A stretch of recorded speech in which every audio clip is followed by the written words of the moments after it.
Milwaukee isn't just known for its cheese or its sports teams. For generations, it's been known as Brew City.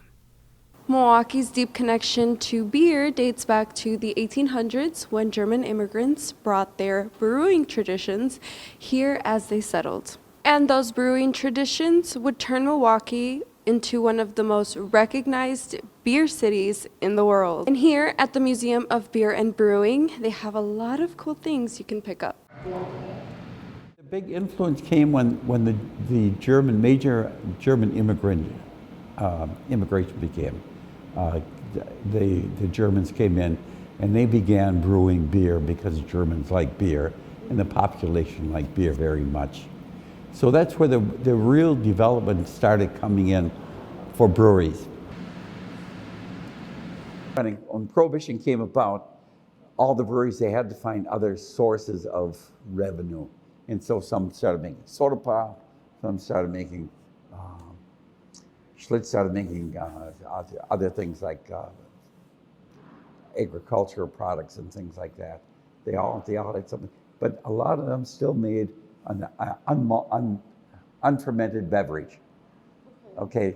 Or they might have made an extract, and they would sell this unfermented beverage, and they say, oh, by the way, here's a package of yeast for you to take along.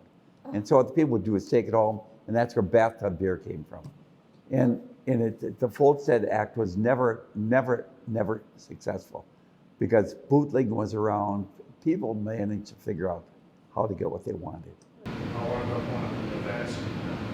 Best Place at the historic Pabst Brewery now sits inside what was once the corporate headquarters of the Pabst Brewery Company.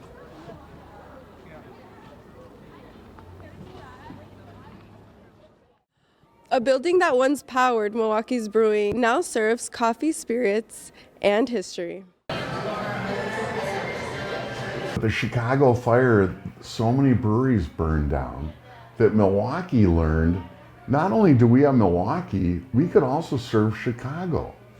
And they started to send beer on steamboats and then railroad, and then they started to ship beer all over the country.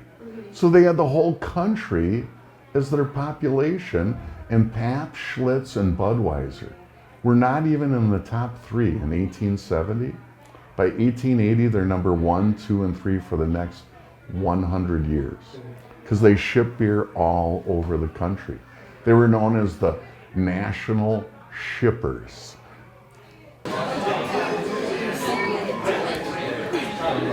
Not only were we the biggest national shippers, but something else gave us the name Beer Capital of the World. Milwaukee made more beer than any other city in the world, by far.